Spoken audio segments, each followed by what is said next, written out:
Good afternoon. Please sit down. Well, welcome again to the 9th Summit of the Americas.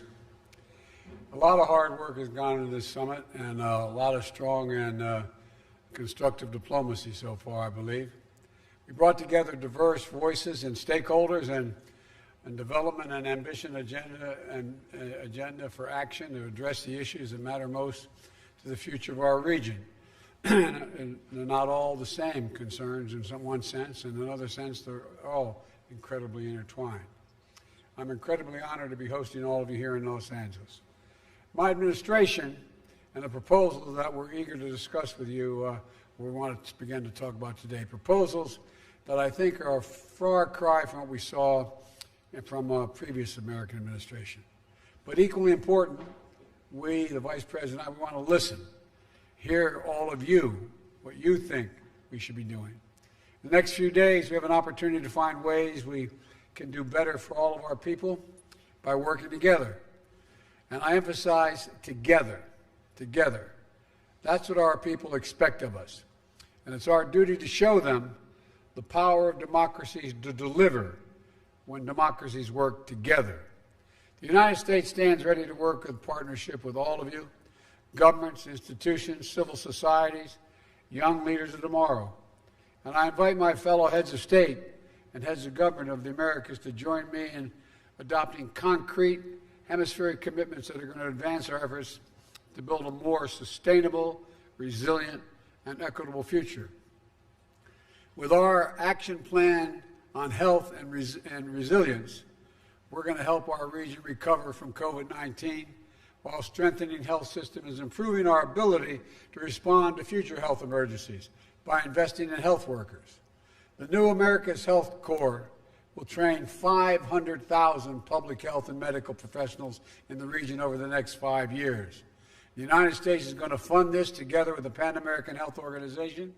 So when the next pandemic hits, which it will, we'll be ready and trained with healthcare workers to administer the vaccines and the needed care, which we don't have now. And it won't cost your countries anything. Through our efforts to strengthen the clean energy economy in the Americas, we're committing to not just to energy transition, but to make communities that have been historically marginalized are able to share equally in the gains. With equitable access to both good-paying jobs, we'll create and the affordable clean energy that will be made available. I'm going to continue to work, just as I did when I was Vice President with Barack Obama, to promote trade and investment in clean energy, including using the United States International Development Finance Corporation to help countries that need assistance to assess financing and to help the region reach ambitious renewable energy goals by 2030. By adopting the Inter-American Action Plan on Democratic Governance, we're going to commit our nations to making real the promise of the Inter-American Democratic Charter. And sometimes we forget what it says. It says inclusive democratic governance, transparency and accountability, protections for human rights of all people, respect for the rule of law. And on all these issues and more, the United States is making a critical commitment to demonstrate our enduring investment in our shared future and to address our shared concerns, because they are shared.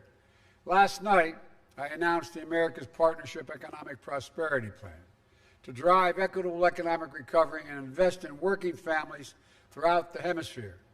Today, I rolled out a new partnership in collaboration with the Caribbean countries to address climate change. I just spent a little time with the Caribbean leaders. We have to go back and do a lot more, hear directly about their concerns, and discuss all the ways we can move together. And as they pointed out to me just an hour ago, with a sense of urgency, not years, not months, but soon.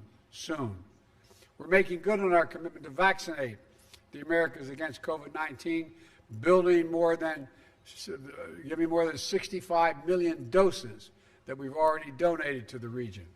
Over the next few days, we're also announcing more than $645 million in a new life-saving assistance to address food insecurity in the region and increase the ability to respond to disasters, as well as historic refugee and migration flows. Each one of our countries have been impacted by unprecedented migration, and I believe it's our shared responsibility to meet this challenge, and I emphasize shared. Tomorrow, a number of us will join in announcing the Los Angeles Declaration on Migration and Protection. This will bring our nations together around a transformative new approach to invest in the region and solutions that embrace stability, to increase opportunities for safe and orderly migration, to crack down on criminals and human traffickers who prey on desperate people, and coordinate specific concrete actions to secure our borders and resolve the shared challenges. And tomorrow, I'll be speaking more to this and laying out our commitments. The bottom line is this: the Western Hemisphere is home for all of us. Back in 2013, when I was Vice President to Barack Obama, he asked me to lead our engagement with the region. And I said we should be talking about the hemisphere, and I made a speech back then saying the hemisphere, we should look at it as a middle-class, secure, democratic hemisphere from Canada to Chile and everywhere in between. Over the past decade, our region has changed. Challenges we faced have changed. And so our policies and our solutions have to change as well. But I want to be very clear. My fundamental view and my approach to the hemisphere has not changed. I still believe what I said then. I hope that you do too. There is no reason why the Western Hemisphere can't be the most forward-looking, most democratic, most prosperous, most peaceful, secure region in the world. We have unlimited potential.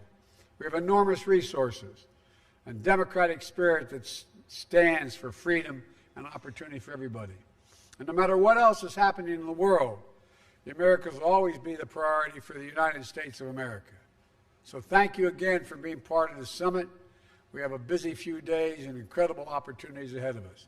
So let's get to work. And I'm supposed to hush up and sit down, and we're going to have a conversation. Is that right? Yes, Mr. President.